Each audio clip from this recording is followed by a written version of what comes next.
All right, this is Dark Days Radio. I'm one of your hosts, Mike, and tonight I'm joined by Crystal. How's it going, Crystal? Going. How are you? I'm great. I'm really excited for this episode, talking to Wet Ink Games. But also joining us on the host side of things is Chris. How's it going? Hello. Pretty good. Yeah, busy and killing zombies in Res Evil 8, so I'm happy. Oh, excellent. We'll have to get a review of that once you're done with the game. Oh, yeah. James has already finished it, so I'm sure a review is incoming.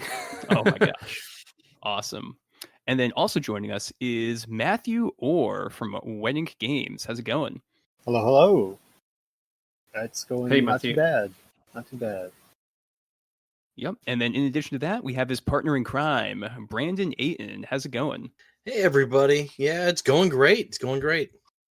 Perfect. Yeah, really excited to have you guys on because you have a really cool Kickstarter ongoing, which is Into the Wyrd and Wild. Do I want to call it second edition or revised edition? I'm sure we'll get into that in the questions.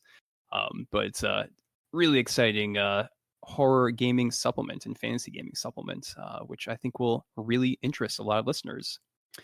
But before we get to that, let's get a little game update from one of the hosts. Crystal, we haven't heard from you in a while. What kind of gaming have you been doing lately? I have not been doing my D&D, my regular D&D game. Kind of put a pause due to some real life things going on with my players, which is totally fine and understandable. So most of my gaming has come from streaming. So I've been playing Warhammer with you guys, and Tuesday, which is after this releases, I'm playing a one-shot for Sirens Battle of the Bards on Gehenna Gaming. So yeah, and I've heard rumors, I don't know if you can talk about this, but I've heard rumors that there could be a stream of a Wet Ink game at some point. Some point, yes. Dates are not solidified yet, so not going to give details, Okay. but yes. All right. This is we'll relevant just... to my interests. Yeah. Awesome. And with that tantalizing little tidbit right there, normally we get into gaming news, but this is all going to be kind of a news segment as we talk to Wet Ink Games. So let's just move on over to that main segment and that main interview.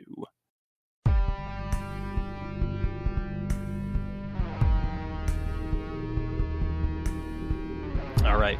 So we're here talking with Wet Ink Games, a really excellent company that's been doing some really phenomenal role-playing games lately. And I'm pretty sure that, Matthew, you haven't been here on the show before, so I was hoping you could give us a little bit of your street cred in the RPG and general gaming industry. So how'd you get started, and also then get started with Wet Ink Games?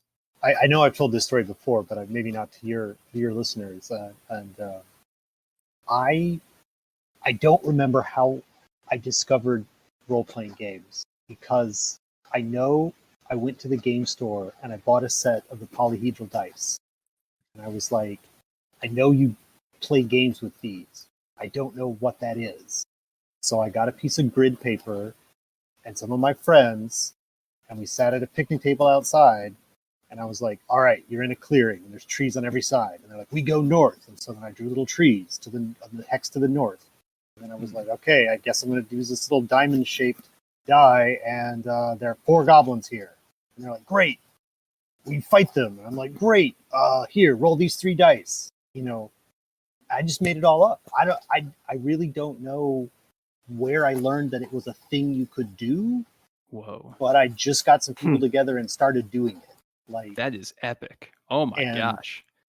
And so when people are like, you know, they have their very specific memories about, like, I know that it was the West End Star Wars that I got from my brother and he taught me how to do it. Like, I don't have any memories like that. I'm like, I wanted dice, I bought them, started making maps, I started GMing, no experience, nothing, no games even. I started with, like, I was like, well, let's see, I remember some stuff from Final Fantasy II that was pretty cool. So I guess at some point they're going to have to find some diamond armor. But, like, it was this is middle school, so like it was after that that I met Brandon, and he had actual game books from Palladium, and so I was like, oh, there's books you can get. So that was my first contact with like real RPG products, was Teenage Mutant Ninja Turtles and Other Strangeness that Brandon had. So we hung out and talked about that. I don't know. That's flash forward, like, I don't know, was it 25 years later? And I've played Dungeons and Dragons. I've written for, had some stuff published with Palladium. I've had some stuff published with Third Eye Games. And then Brandon and I started to do a game together. We started cooking up, what was this, Brandon? Like 2009 or so. We started cooking up a game scenario, our first game. It's called Wild Skies. And we were cooking up we're like, well, we want to do anthropomorphic animals, but we don't want to use any games that are already out there. So, and we also don't want to use any like settings that are already out there, because we want it to be 1930s and we want it to be like gritty diesel punk stuff. And so we just kind of made our own stuff, and we're like, this has legs. Let's see if anyone wants us to actually write it. So we did our first Kickstarter to get that game out into the world, and it's been, I don't know if it's been like smooth sailing since then, but it's been, we haven't looked back, certainly, since we embarked on this project together. Yeah, I think that's a good way to put it. In Wild Skies especially is one, because it was our first baby, so it holds a special place in our heart, and it's just such a fun and cool setting. So I don't know if that fully answers your questions or not. You can feel free to ask follow-up questions. No, it definitely does. And Wild Skies is a really interesting and very unique game due to its I guess you can say like anthropomorphic yet also real world historical nature. The kind of like interesting sort of fantastical but also very much grounded elements that all mix together, which is really rad. I've not played it, but looking at it, so it's anthropomorphic kind of Crimson Skies-ish then as well, because it's pulp kind of aeronautical kind of madness. A lot of aeronautical pulp to it, yeah. Yeah, cool. I always describe it as Sky Captain in the World of Tomorrow smashed with Disney's Tailspin, and that usually gives people. Oh yeah. That usually gives people exactly what they need from it. Tailspin is a good reference point, definitely. Yeah, good stuff. So, we're here to talk about Into the Wyrd and Wild, kind of revised edition that's on Kickstarter right now. And, Brandon, I have to give you a little bit of a hard time, because last time we had you on the show, we were asking you, like, why you're so into horror RPGs. And you said something like, you respect horror RPGs, but it's not really your go-to. And yet, Wayne Games has been putting out amazing and terrifying horror products lately. With Never Going Home and the dossiers that are being worked on. Jiangshi is being published by you, and that's a really interesting horror game, and also a family-oriented game, which is very poignant these days. And now we have Into the Wyrd and Wild second edition. So I guess Brandon and Matthew, what gives? Why are you guys going in so deep into the more spooky elements of role playing lately? Oh man, so you're right. I remember that conversation, and you're totally right. Horror has never really been like my absolute go-to. But you're right. I respect the horror genre, because there's just great storytelling in some of the horror things, and you see it coming up in coming into places that you don't necessarily expect in pop culture. We just had HBO's what was the one the Cthulhu show that was just on HBO? Lovecraft Country. Yeah, Lovecraft Country. And Lovecraft Country was fantastic, and I loved it how it was. You know, it was based off a book, and it was a cool and unique take on on horror, but it was bringing in other either historical elements or something else. And I just watched the first season of Invincible, which in some ways could have some not traditional horror, but they're taking a superhero genre and just like flipping it on its head with and just being not horror specifically, but horrific. And so that's one of the things that if you notice some of the games that we've put out, Never Going Home, the campaign dossiers for Never Going Home, Jiangshi, and Into the Weird and Wild, all of these are they are horrific or they have horror elements, but that's not necessarily the main takeaway. In Never Going Home, for example, the main takeaway is the loss of humanity, and we tie in a lot of the historical elements there, and the horrors of war are there alongside the horrors of the supernatural.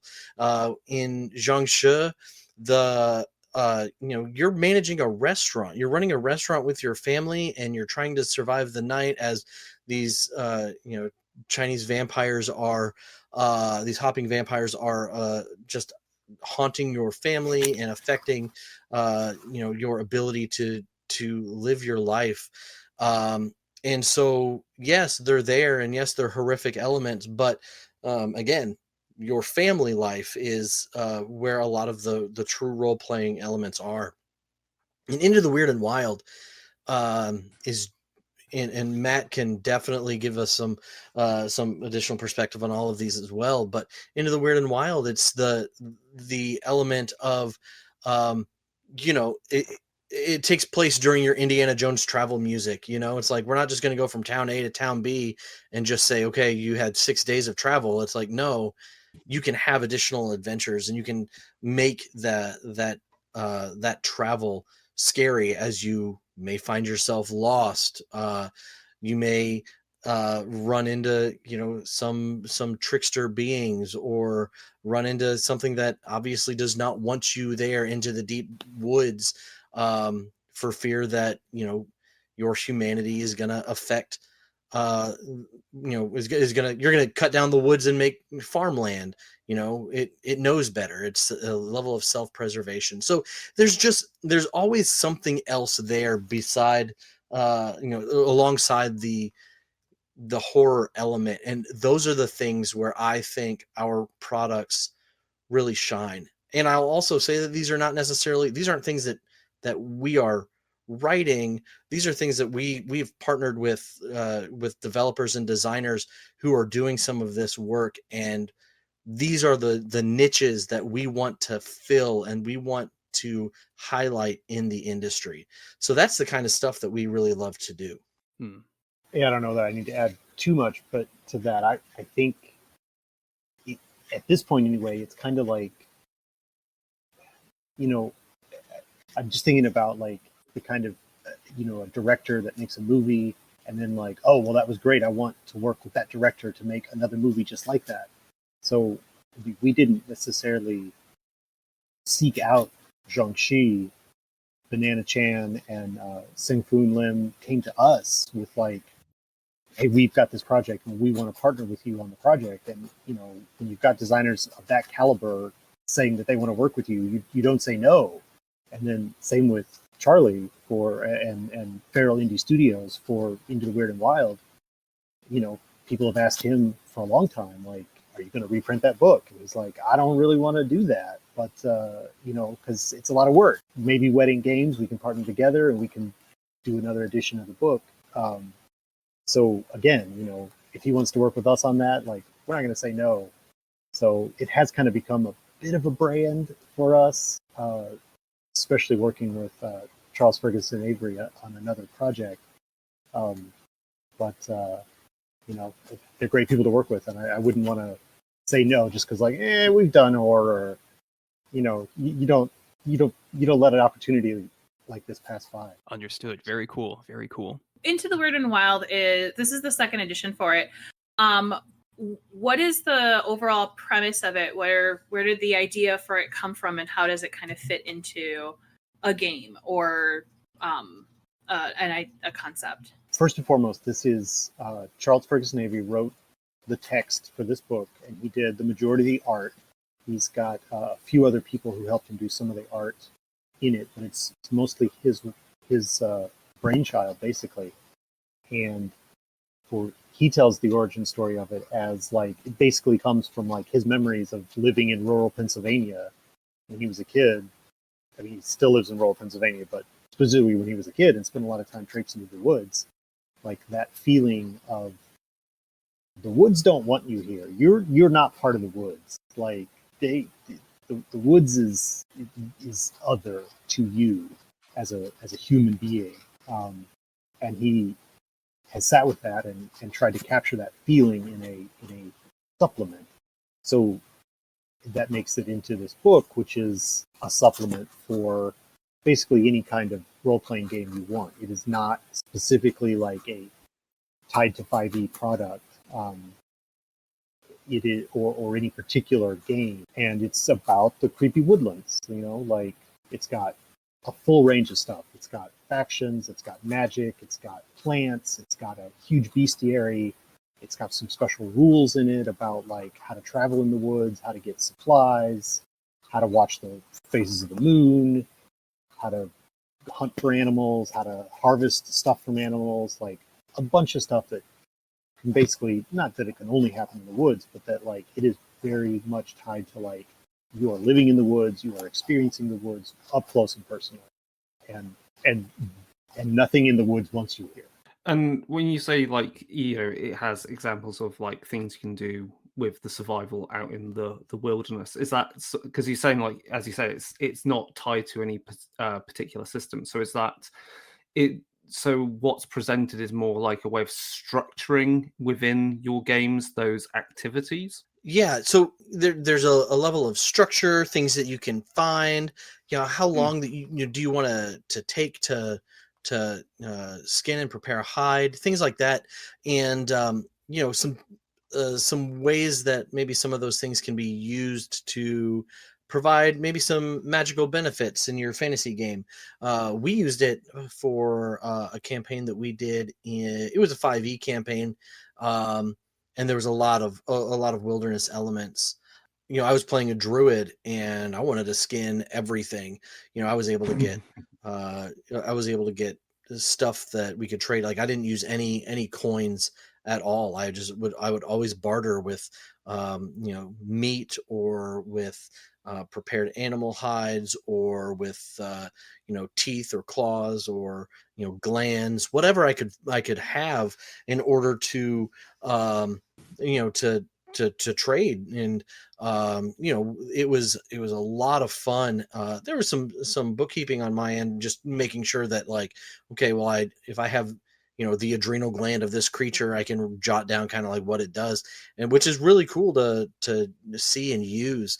And it definitely, like for my druid, it added a lot of flavor there. And it's just so, it's like a toy box. There's so many things that you could just pick out and use. All of it all plays well, really nice together. But if you just said like, yeah, I want to use some of the hunt mechanics, or I want to use the phases of the moon, or I really like the way that this elf faction is in this setting, so maybe I'll use that. I want to use some of these wild spells, I guess weird spells.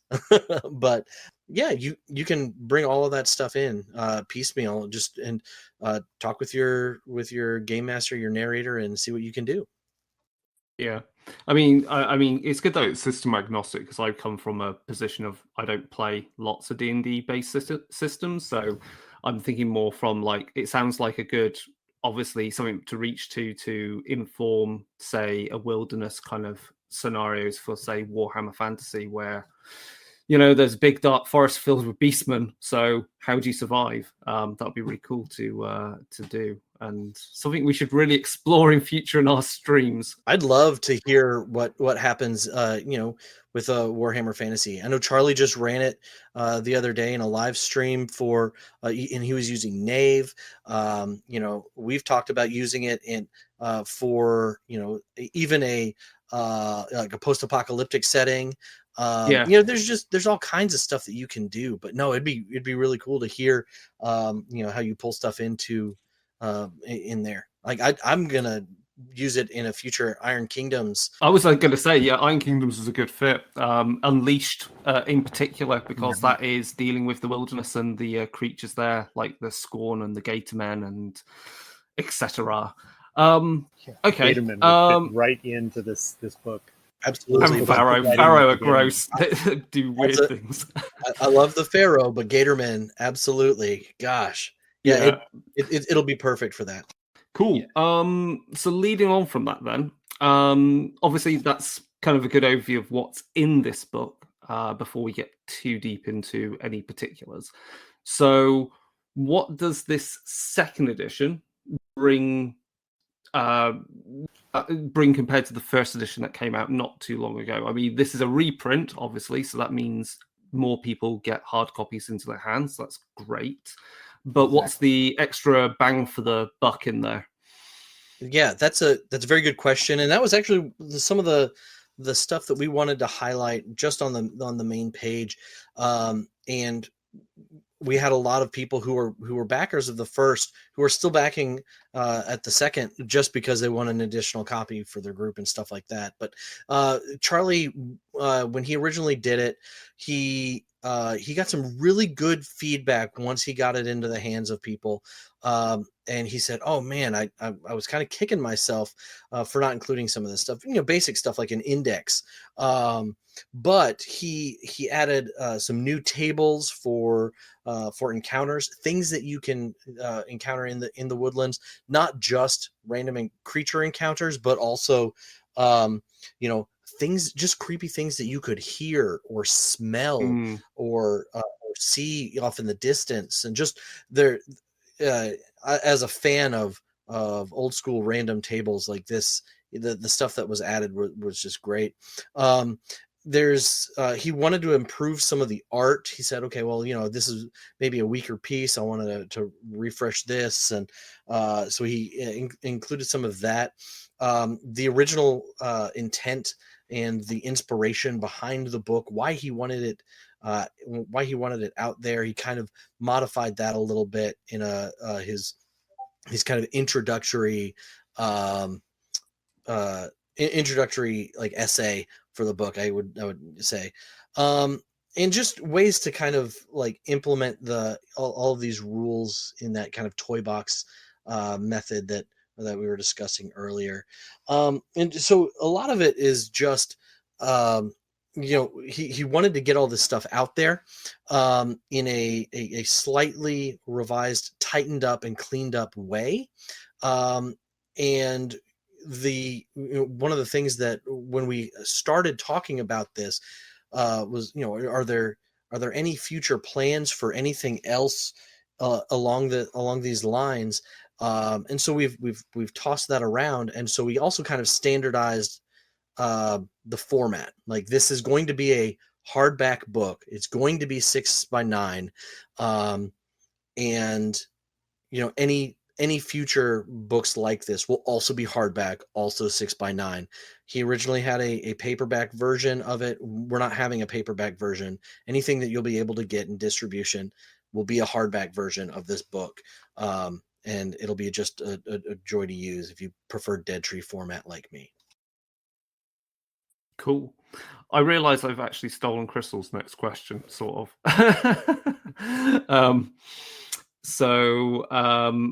Crystal's next question. Anyway, so Crystal, do you want to take my question that's ahead of it? Because I stole the one about other fantasy systems. Yeah, that's not a problem. So are there going to be any like novel editions to 5e to for the 5e system to capture that feeling of wilderness survival? Are you guys going to add any mechanics or anything to that? or adjust any mechanics? Gosh, off the top of my head, there's not anything that I would think we would necessarily need to make explicitly 5e, because the way it's written, we used it and it was almost seamless. There was, there's a learning curve when anytime you use any kind of system agnostic product, but no, there's not necessarily anything on the future for us to make it specifically 5e. But I don't think that's a detriment. Yeah, I mean, based on what I've seen, which is a little limited, I don't think it would be difficult to adapt any of the basic mechanics to 5th edition. So there's really nothing holding you back, right? Right, and we actually had a question very similar to this in we had a chat conversation the other night,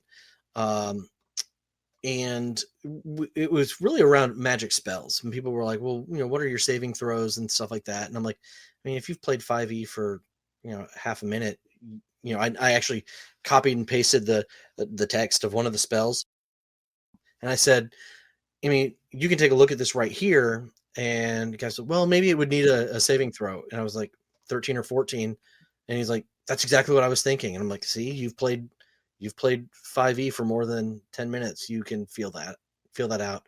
Talk with your game master. And there's all of that commentary is also in the book. Just like everything else. This is a collective storytelling experience, and you want to make sure you don't just like drop something in your DM's lap and say, oh, I'm totally doing this. And it's like, no, you have that conversation when you roll up your character and you sit down and you level set as a party. So, in exhaustion levels is a thing in 5e, but there's a list here of like, if you fail to get a good night's sleep, or go a day without food, or suffer illness or disease, or receive a debilitating injury, you could take a level of exhaustion. And then there's a random table, as Brandon was talking about. Love random tables. It's a d8. So like, okay, you're exhausted, so you're either sluggish and your speed is half, or you're unsteady and you get disadvantage on dexterity rolls, or you're surly and just you cannot be friendly. There's a list there, and then below that you've got, so how many exhaustion levels can you take? Well, it's either 5 or your level, and if you take more than that, you die because you're exhausted.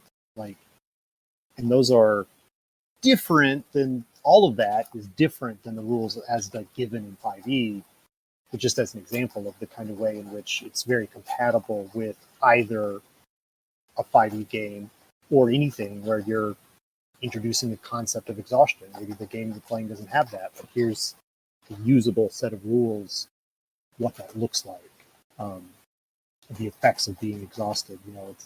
It's not just narrative. It does give you that, the stacking of weaknesses, and they're all cumulative as you continue to not get a good night's sleep and continue to not find food and all that kind of stuff. So you can really bring that terribleness of the isolation and the struggle to survival into it, and however bad you want it to be. That's quite interesting, because obviously I think by having a book that talks about those conditions in a very narrative way, it makes it much more, obviously it then becomes easier to transplant into it, because just as you were talking, like, this hinders you, that's, if you play enough Warhammer Fantasy 4e, hindrance, I asked Crystal, what's a hindrance in Warhammer Fantasy? You'd go -10 to a dice pool, right? Or there's a fatigued condition, so it translates pretty seamlessly for that game as well. And again, that's the intention. It's supposed to be able to apply these concepts of wilderness survival to just about anything. Yeah, that's great. Yeah, it's really cool. Hey, so since we I accidentally stole Crystal's question about what fantasy game we would use this book with, if you'll all humor me, I would like to ask Crystal, based on what you've heard, what fantasy game do you think this would mix really well with? Are there any parameters on this one? There are no parameters. Anything you want. Okay, I would totally use this as a pip system game. And I would do on brand. I was like, you nerd. On brand. But I would totally do something like a Homeward Bound game with it. Oh yeah. Oh yeah. Yeah. That's awesome. That's a lot of fun. Yeah, and, man, with those like random tables and everything, also just any kind of like West Marches sort of game where you have like the random hex crawl or something like that. Similar to what Matthew was talking about with his first RPG experience. That this book is great for that. Yeah. Hexcrawl, Wrath and Glory. That would be easy to do with this. Just play poor Imperial Guardsman. Yeah, in a surviving. In a death world or something. Oh yeah. Yeah, yeah, it'd be hellish. And then that obviously works well for Never Going Home as well. Perfect for that. Oh yeah. Now that I, why did I not think of using it? Never Going Home. It'd be perfect for the Russia setting. It absolutely would. More deep woodsy than some of the other settings. We actually had some backers talking about some of the settings that they use it in. Simbarum, it's the dark fantasy free league game. I think it's free league. Vasen would be another one that's been mentioned. I personally, just because I'm a sucker for it, Cubicle 7's Lone Wolf setting. Yes. It would be really cool to use it. Really good. That's a good plug because there is a new edition in the works as well. I know they've announced that. So yeah, cool. Obviously, we've talked about a bit about the idea of hex crawls and so forth and facilitating that type of gameplay with this. You speak of the thing known as a wilderness dungeon. So, what is that within the context of this book, and what guidance is this book providing in how you tackle that concept? Oftentimes, you are on your way to a dungeon. You've got your rumor from the city rat that you shook up, and now you've got to go 6 days across the wilderness to get to, the abandoned library, and you've got to ransack the vaults beneath the library, right? Well, you're just going to make you're going to set camp every night. You're going to make 6 encounter rolls. You pass your surveillance checks, and then you either have an encounter with some bandits or a wild beast or whatever. The concept of the wilderness dungeon is no, you're going to the forest, and the forest is the dungeon. So you can get as granular with that as you want. You can roll, you can sort of if you pass through a forest or you arrive at a forest or you're meeting an isolated watchtower in a forest, you can have all of this stuff kind of interacting with the edge of that very little civilization, the thin ribbon of civilization that is a road through the wilderness. All of this stuff can be interacting with, or you can really embrace the totality of the wilderness dungeon, and then somewhere in this forest is a magic being that we need to get a favor from, and we're going to wander around in the woods for who knows how long it's going to take us to find it, till we find the thing we're looking for. And we're going to be gathering resources along the way so that we can continue to explore, and we'll have to, that's the whole wilderness survival aspect of it, encountering the beasts that we encounter and stuff like that. So it gives a system, and to support that idea that the forest itself is the dungeon. There is, you mentioned hex grids, hex crawls, so there is a hex-based system, and you get a little. If you really want to get granular with it, you print out a sheet of hexes. They're about 4 inches. You roll some dice, D6s on top of your hexes.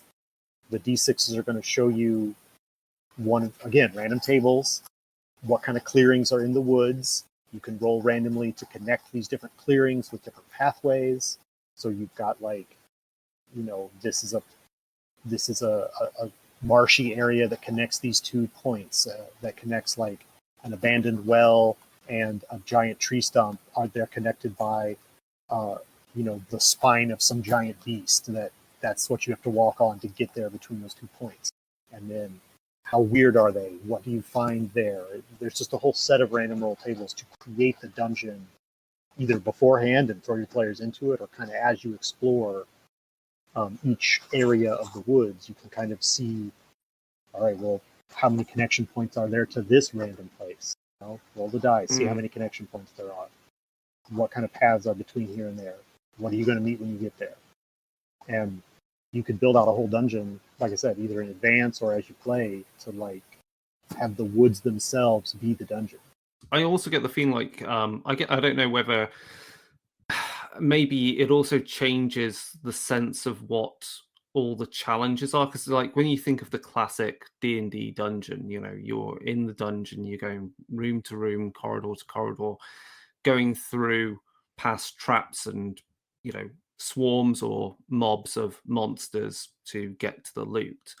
I think the feeling to me is that that by having the wilderness as the dungeon, like the threats and challenges are more surviving the woods and passing through it, which really allows you to change your focus to the fact that your end goal is really more to get to the monster, maybe, or creature that you're hunting. And I think that might sell it quite well to people who like, you know, computer games like Monster Hunter or board games like Kingdom Death, which is purely about killing a big bad monster once you've got there, not actually killing droves upon droves of monsters and grinding through. And I think that might changes. I feel that changes the dynamics of a game. And there's actually, rules about like about the hunt itself, like finding your quarry and tracking it down, and and actually going on a hunt, not just going into the dungeon itself, quote unquote dungeon itself, but we are going to hunt this creature that's been ravaging the nearby farm village or whatever. It's so there's a lot that's in here, but no, that tie to Monster Hunter, I think is I think that could be a really cool way to do it as well. Yeah, and Brendan, that's actually it's a good tie-in to our next question here. So, you guys have a lot of really cool stretch goals as part of this Kickstarter. But what really stands out to me is the online hunt generator. That seems like a very interesting concept. So, Brandon and Matthew, could you kind of tell us what backers and our listeners can expect from that? The first edition of the game, when the book came out, one of the backers had reached out to Charles, and he'd done some online tools for other developers on itch.io, and he was really excited about everything that was in this book, and reached out to Charlie and said, "Hey, I built this thing. Just want you to take a look at it." And it was really, really cool. And before the campaign, Charles put me in touch with the developer and said, "Hey, I'd really, like to consider maybe refreshing this, doing a new version of this, maybe adding some additional functionality for this." And it's something that we're offering to all of the not just backers, but anyone who purchases this product. I mean, this online hunt generator is going to be available for free to all players of the game. And so what it's going to do, it's going to bring a lot of the random tables and everything together, and so you can go on and just randomize a hunt from the beginning. It's going to allow to see like if there's any benefits or setbacks that go in along the way of the hunt, and those could be small inconveniences like, hey, we lost some of our supplies, or everything from like, oh well, now you're absolutely, you broke a leg, you have a crippling injury, and you're miles from anything. So there's a lot of that goes into it. And we're actually meeting with the designer and the developer tomorrow to talk about some of the new features that we're going to be incorporating into it. And that's going to be pretty exciting to see. And yeah, as I said, it will be available to all players of the game. Yeah, that is awesome and really helpful for storytellers or game masters, just to kind of have a quick way. Maybe you're having a busy week and you just go to the online hunt generator and you got an instant session for people. So that's really cool. And one of the things I'm hoping that we can talk about is not just the hunt itself, but maybe the potential for even the bringing in some of the visuals and the maps for like the maybe even the dungeon generator. I don't know if that's feasible or if that's something that is going to be in there, but I know there was initially some interest in doing that as well. Which, if it's possible that we may be able to incorporate that into a future goal. What are some of your what's like a favorite weird location that is in the book? So what's a place that could randomly turn up in the forests, in the wilderness, that you particularly like and just think, yes, that encapsulates some of this book? I have mine, and I'll let Matt take a look. There's a number of different things that are in here, that are potentially terrifying and bad, and to the point where some people are like, why would I ever go into the woods? I'm like, it's kind of the point. But the the one that I really really like, because it's just one of those, it's just the right level of creepy, and it does give you kind of a benefit for being out here. It's the Grove of Tea and Candles. Let me just read this to you. It's dark here. The trees are gnarled and old, but smell of exotic fragrances. Their limbs are adorned with waxen candles, each glowing with a soft, warm light.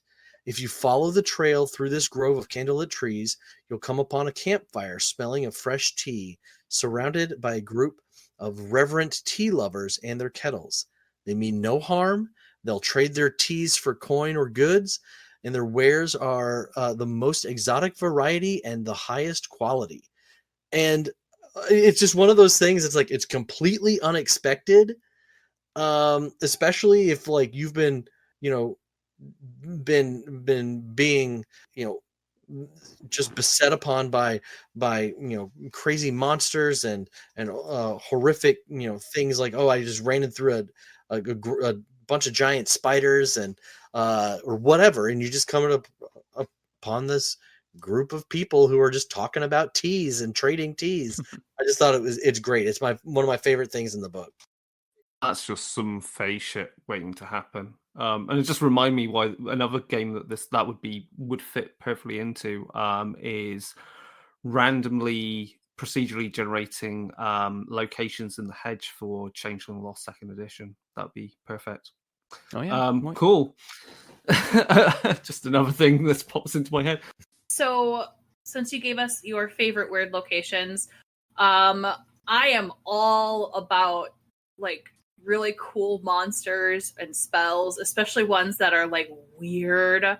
What are both of your favorites for monsters and or spells that either just weird you out or are just really cool? Probably my favorite animal creature in there, just because it's so, and this is sort of like Brandon just mentioned, the like, oh, the charming tea village like in the middle of the horrible woods. It's kind of the same way, but for the animal side, there's a creature called the royal fox, and it looks like a normal fox, except it's usually wearing jewels and stuff.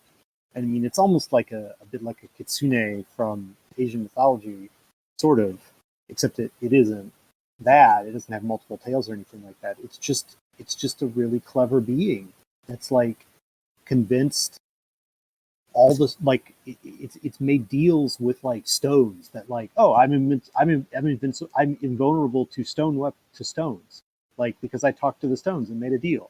The wind takes me wherever I want to go because I made a deal with the wind. And like, it's just like this information broker, and it's got like a kind of trickster element to it, but it's just like, there's these just incredibly well informed and well spoken foxes that are just like, you don't know what kind of crazy powers that they may have because they've made all kinds of deals. They're possibly immortal. Like maybe they made a deal with death.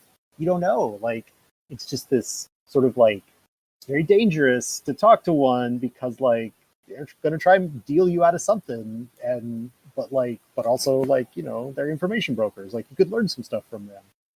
Yeah, Matthew, that's a really cool creature with the foxes.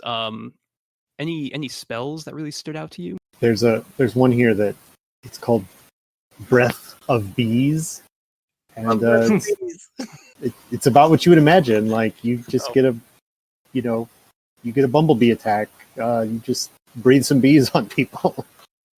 Pure So Nicolas good. Cage fun. Brilliant. Oh my gosh, that's awesome. My yeah, I love Breath of Bees.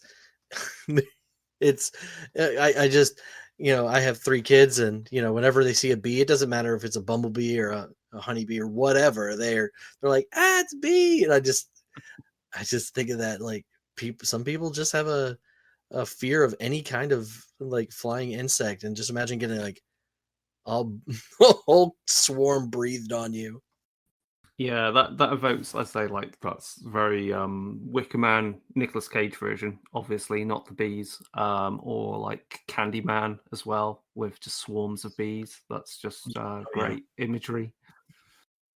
My my favorite creature, and I say my favorite, they're all just so, they're so weird and creepy in their own ways. But like, there's this one called the Skulk, which it you know, it doesn't, it's kind of like the you know, the shadow person, you know, in, you know, walking between the trees or whatever. It's like if you see something that you shouldn't see, you know, it might be a skulk. And if you catch their eye from you know, like or their ire rather, um they don't just like attack you, they hunt down anything that you've ever cherished or valued. Like, it will go and attack your family and your friends, and you know, anything like that, until you don't have anything left, and then it will hunt you down. And it uses the trees, as kind of like gateways, and so it's just one of those things. It's like, it's just so terrifying that it's just like, oh, well, yeah, I just was wandering in the woods and I saw the wrong thing, and now I've just I've made this primal force of nature irrationally mad. And Brendan, do any of the spells really stick out to you? Well, we mentioned Cloud of Bees or Breath of Bees, but there's also there's one that, you know, I've been playing a Blade Singer recently, in D&D, and you know, I really dig the Blade Singer, but you know, so I've used haste a lot, especially recently. But there's a spell that's called Adrenal Overdrive, which is very similar in feel to a haste spell or anything like that, where you know, haste allows you to get an extra attack, but this allows you to perform an attack or a non-combat action or anything like that. But you also have the ability to try to boost that higher. So you'll make a constitution check or something against your physical endurance or something like that. That's the kind of check that you would do. And it will give you advantage on any of those attacks. It'll make it better. It'll just, you know, make you almost like Bane from Batman. It's like, you just kind of Hulk out for a second. However, if you fail a saving throw, then your heart just stops. So like, there's a risk associated with that. Like, you really need to defeat this enemy, or you really need to achieve this feat of strength or something. You can do it potentially, but there's a chance that you're done. You just fall unconscious until you get healed or you die. A lot of the magic in here is it's supposed to be very raw, and it feels that way, because they're not things that you can necessarily learn from a book. These are things that you either the Wyrd has gifted it to you from being out in the wilderness or through an interaction with some of the creatures and things like that. It's not necessarily something that you're like, oh yeah, I mean, maybe there is something in your world. Like I went and I cracked open this ancient tome and I read all this, as you coordinate with your dungeon master or whatever. But if you have story reasons why you can get this magic, it's really cool to see how you can incorporate this wild, raw, and primal mystical force. I think that drives home. I think the idea, like, some magic, you just have to experience it or even be harmed by it to actually understand it. Wicked. Right. I guess that brings us. Is that pretty much everything we want to discuss about Into the Wild Second Edition? Crystal, Mike, do you have any last comments or points you want to raise or questions that you have based upon what we've discussed so far? I will say that the video for the Kickstarter is really cool. It's one of the best videos I've ever seen for a Kickstarter that I can recall. So definitely, if you're on the page, give that a view. Don't skip it over. And then also, this is a common trend with Wet Ink games, but the book is very affordable if you want the Dead Tree version, which I really appreciate. It's I think $35 for a hardcover, 250 or so pages. It's a pretty good value. Yeah, that's one thing that we always wanted to try to do is to make it affordable. And if obviously it has to be cost effective for us to produce it, but we want it to be a something that people will want to pick up at a convention or at a shop. But yeah, and I'd also agree about that video. I played it when I first received the work in progress, and just the music. My daughter, she's 3 and she wasn't even like looking at the screen. She just heard the music and she goes, "Daddy, stop. That's scary." Geez. Excellent. That's you've done it right when you can creep out kids. Yeah, we just terrify small children, right? I guess then that covers the discussion of the Wyrd and Wild Into the Wyrd and Wild Second Edition Kickstarter. So changing track a little, what's out new for Never Going Home? So again, people may not have heard.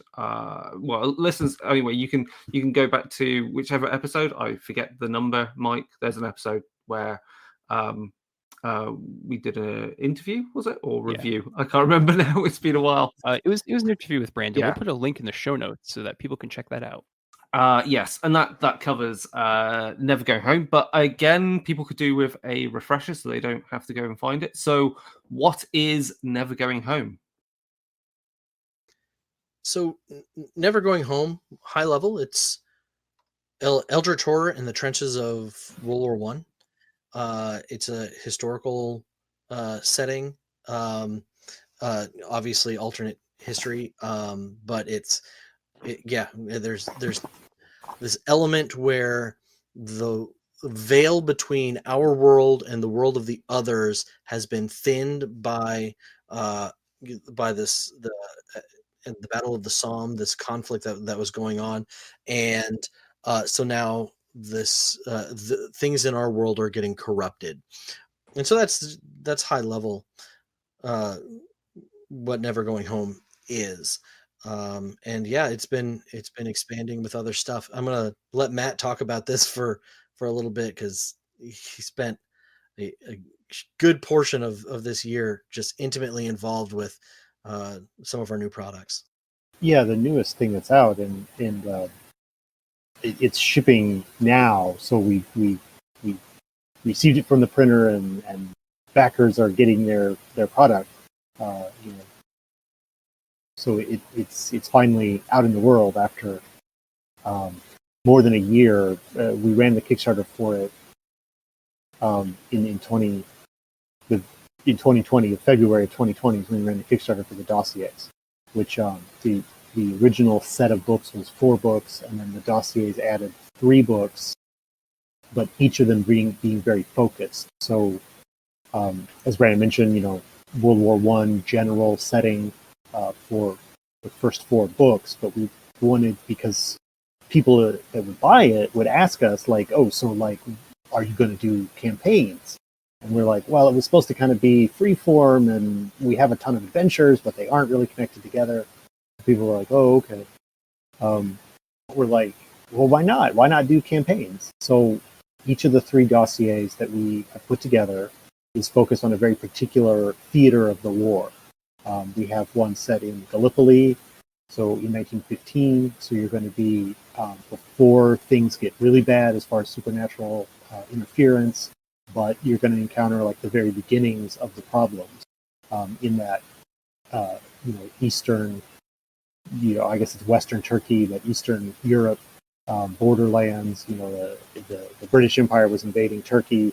The Ottoman Empire, I guess it wasn't Turkey yet, and there's a lot of old things laying around in that part of the world that maybe you shouldn't have put your foot in. The second one is the set in Russia, so it begins with you retreating from the front as that front collapses for Russia, and then things only really go from bad to worse for Russia as the failures of the war lead to political turmoil in the country. And Crystal worked on that one a bunch, so she maybe can jump in and say something about that here in a second. But the third one is set, you are on a U-boat. You're a U-boat crew in the North Sea, your German U-boat crew, and your U-boat is cursed.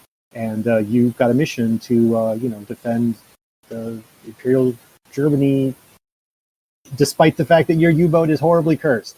And so, you're going to be doing a lot of naval shore invasion type missions and fighting sea serpents, or not sea serpents, but there's a few sea monsters to battle in that book, and avoiding having to run the gauntlet of depth charges and being spotted on the surface and that kind of stuff. So they've got how can you maintain your stealth and complete your missions in that one. So it's pretty different from the individual soldiers fighting in a with guns and stuff, because you're a lot on the ship in that one. But again, it's a different theater of war, so it's got a little bit different rules. And those are the 3 different theaters, and each one has stuff for players, new rules for narrators. It has monsters. It has 6 interconnected adventures in that, where you start at the beginning and you reveal, kind of almost like a novel, where you get the adventure, and if you survive, then you find out more of the mystery, and things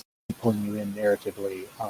So that's the campaign dossiers, and we did take a lot of work. It did take a lot of work to put them all together, but we're really proud of what we achieved there, adding more to that. Yeah, the cursed U-boat one sounds particularly stressful because this was the Second World War, but I think the mortality rate of a U-boat crewman in the Second World War was something like 90% already. So if you're on a cursed boat too, that does not bode well. Oof. I did know that, and I did look up. I did see that number. It may actually be in the book. Yeah, you think being in the infantry is tough? Try being in a U-boat. Definitely pretty frightening. And I guess Crystal, if you want to take off your podcaster hat and put on your developer hat, what kind of response have you seen for the material that you did for the dossiers? I haven't seen anything for the Blood in the Snow just yet. People are just starting to get it, and so I'm getting pictures. So giving them a little bit of time. But I'm excited for them to be able to see like what we present in there and how we present it, because the history, especially that area for Russia, that time period for Russia, is really, really dense. And there's like a really interesting counterpoint that's happening socially within Russia that leads up through the entire dossier for it. There's kind of a play through that where you end up being on one side or the other by the end of it. and there is really no good side to be on, to be honest, because of everything going on in Russia. And in fact, we got to play around in one of the coldest areas that are habitable on Earth within the campaign, which is really cool because we got to play around with a whole bunch of weather mechanics and everything. So that's another little added benefit there, just the extra mechanics as well for these different settings. Yeah, Exactly. cool. Yeah. We don't necessarily know if we're going to be doing more of the campaign books themselves in the future. That's one of those things that people were asking for them, so we said, okay, yeah, like as Matt said, well, I mean, why not? Let's take a look at it and try it. We'd love to hear people's response to them. However, in like Never Going Home is not done. There's always going to be stuff from our game designer minds that we want to toss around and see what we can put out. So next year potentially we'll have some more stuff that we can come on here and talk about in a little bit more depth and detail. But we have some exciting things in the works, for Never Going Home. I was also thinking like another way you can really add to it, because I mean, given the type of stories you're telling with it, and it reminded me of some of the work, some other like alternate kind of war game miniatures and everything out there, like, and also the imagery on the very front cover of Never Going Home. You can just do some really cool. I'd be really keen to know if people are like representing some of their encounters using some really grim, dark, painted, converted World War One plastic miniatures. I think you have a lot of fun with that, and really grime them up with dirt and everything so badly. I'd love to give it a go. I'd love to, because I mean, it tickles my Death Corps of Krieg kind of itch without having to collect an entire army of them because they're expensive. But I mean, I'd love to see. I mean, I love miniatures. I love seeing how people who paint significantly better than me can make them look great. And we've had people reach out to us, individuals who said, "Hey, you guys should really consider doing miniatures," and that's just an entire new level of the ball game when it comes to development and cost and things like that. But if people want to do a hack and make some existing miniatures or even use some green stuff and have fun with it and then paint them up, feel free to share those images with us. Through social that'd be great. We'd love to see them. Yeah, I mean the overlap is the thing that I would look at as pure inspiration. Is there's a Napoleonic war game called Turnip 28, which is a bit weird in its sense, but the way they do the models, they suggest for like conversions, they use like tufts of like static grass coming out of the miniatures to make them look like they're rotting and growing various things. And I think that kind of fits the kind of corruption. Which is inherent within the setting. Yeah, it's almost Never Going Home is not. It's definitely not designed to be played with miniatures. You're not pretty abstract, the combat and the positioning and stuff like that. So you absolutely would not need them to play the game. But yeah, even some little standees would be fun. Yeah, definitely. Yeah, standees would be really cool, just to allow people to maybe better visualize the combat if it does get overwhelming. Cool. Right, Mike, any other further questions? I mean, I think we just want to kind of hand it over to Wyrd Inc. Games to highlight anything else that's coming down the pipeline, anything else that might interest the listeners of Darker Days Radio. What do you guys got coming up? So just like with everybody, this whole year threw everyone for a loop, and it definitely put us, our momentum. It kind of threw a wrench into our works.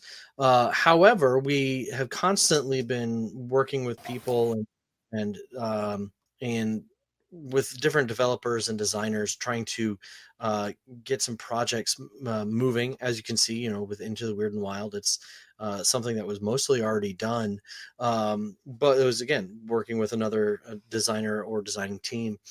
But one of the things that we actually did late last year, and we actually had to shelve it, was Dark Places and Demogorgons, which was a 5e version of an OSR game that was developed by Bloat Games. And that's something that we had some really great people working on. We just kickstarted it at the wrong time. It was right during an election, and so any of our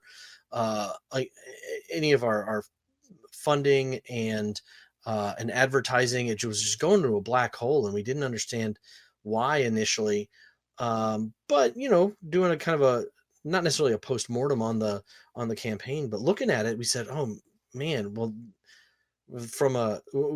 when all of these advertising dollars are just going into a black hole and everyone's emotional attention is being taken up by this extremely contentious election here in the United States, it was just it was very, very overwhelming, and along with everything else that was going on with COVID.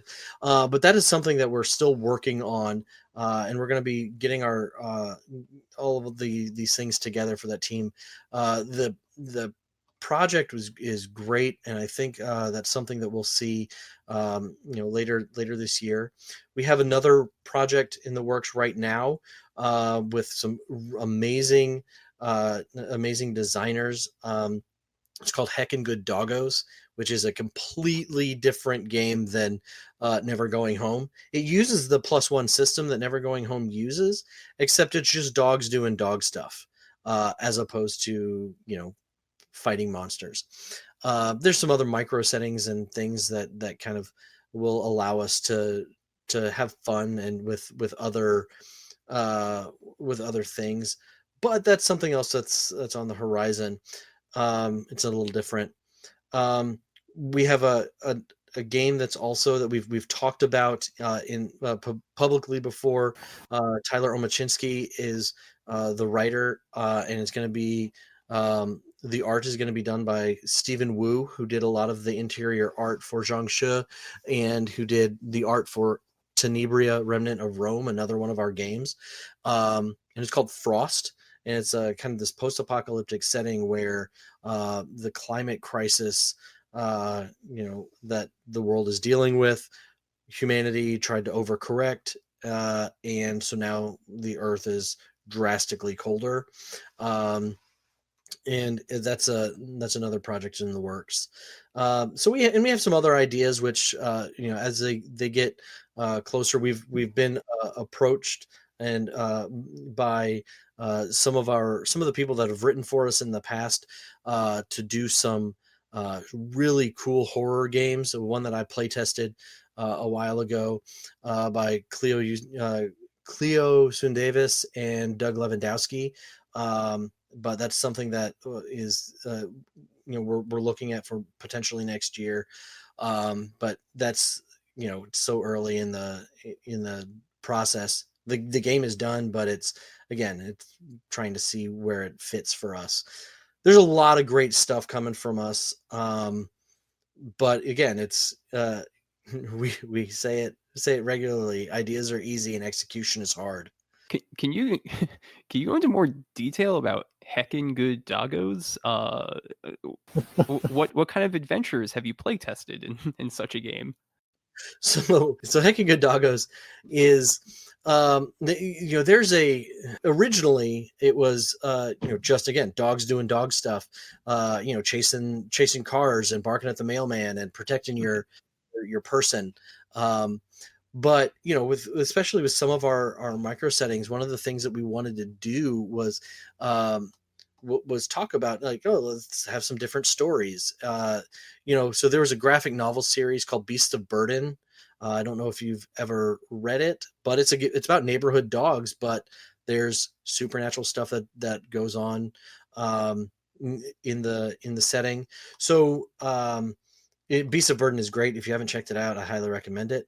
So you can still tell those regular, normal everyday dog stories, and the dogs have their own mythology and stuff like that. But also you can go and say I want to, or my dog befriends a cat who is a a black cat that belongs to this, this magic user, and now we're gonna go talk about that, and have some adventures there. So we have a micro setting called Hexen Good Doggos, and then we have one where the humans had left all the dogs to their own devices, and they set up these robotic caretakers to take care of the dogs, and the dogs became able to use some of this technology. So it's Meccan Good Doggos, and so we have there's a lot. We've actually had worked with some really cool cool writers, and they've just been able to bring us some really interesting takes on some of these micro settings. And I think my favorite would probably be Ye Old Favorable Hounds, which is a fantasy setting where your dog's in medieval villages and stuff like that. Nice, very exciting. Yeah, and Matthew, I noticed on the Wedding Games Discord that you seem to post a lot of like the production side of things, a lot of the cool things that are being mocked up. I don't know, anything on that side that's really got you excited and that would excite our listeners? I mean, as far as the keeping people up to date with where our other projects are, of course, the campaign dossiers are delivering now. Jiangshi, Blood in the Banquet Hall is I don't know that I've shared them, but I need to get together some posts about our. We've gotten some. I think we're at the level where the production facility has sent us unprinted boxes that are in the shape of what all the products are going to be. And so you look at them and you're like, yes, these are of quality and they shipped here safely and that. So like a big white box with a bunch of white pieces inside it isn't that interesting, but it is an important step in the process to getting that game, because that's the biggest, as far as like a box with a bunch of stuff in it. That's the biggest game that we've produced before or helped produce. So that's a pretty interesting thing for there. And I need to get together some posts for that. I think I've shared some stuff about Frost. The only other I don't think there's any other secrets that are out there. I was doing some research about UFOs the other day. Like Brandon said, ideas are easy. So I'm trying to figure out. I want to do some UFOs something, but I don't know what it's going to be yet. We're going to need to read more about the Shaver mysteries and Indrid Cold and see what I can come up with. But other than that, no other production stills available. All right, cool. No, I just wanted to check about it. Awesome. So I think that pretty much covers what we wanted to discuss with Wedding Games. Does anyone else have anything that they want to bring up? No, I think I'm good. I think we've covered a lot of stuff. Absolutely. It's always excellent to be here. And we'd love to come back once we get some of these other ideas actually onto paper and into print. Yeah, definitely. It's always a pleasure to talk to you guys. And where can people find Wedding Games if they want to get updates more directly? Maybe this is some breaking news almost. So we've had Facebook and Instagram under the name Wedding Games, and obviously our individual Kickstarter pages. Twitter, Into the Wyrd and Wild, revised and reprinted, is the very long name of the Kickstarter page for the current project. But we also have a website. After it being in process for a while, I think we finally got a website. So weddinggames.com is up live, so you can go there. But yeah, if you're looking for regular updates rather than hey, here's who we are and generally what we do. Yeah, as Matt said, Instagram, you're always seeing some of our cool art. One of the things that we pride ourselves on is working with tremendous artists, and Matt does a great job of finding some great pieces and putting those out.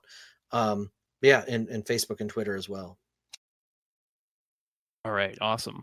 Yeah, and just as a reminder, we will put a link in the show notes to the Into the Weird and Wild Kickstarter so that people can check it out because it's really exciting. It's blown way past its original goal and has many stretch goals and other cool things for people to check out and get even more excited about.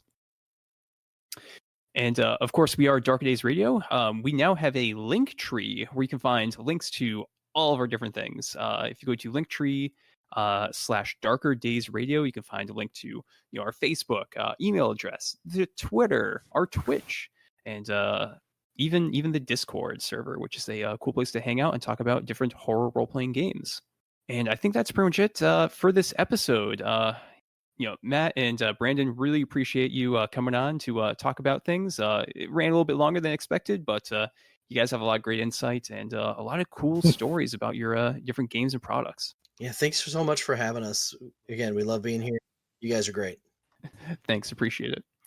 And Chris and Crystal, thanks as always for coming on the show and giving back to the RPG community and the listeners. Fun as always. Really interesting here about Into the Weird and Wild. Also, Mike, when are we expecting this episode to be going out? Because I mean, the Kickstarter is ongoing, and as we look at it right now, there are 17 days left. So yes, this will be going out in 4 days. So there will still So be if you're 2 listening, weeks yeah. almost left. There you go. Yeah, Excellent. brilliant. I think that's it. Yep. And to all the listeners out there, take it easy and have a good night. See ya.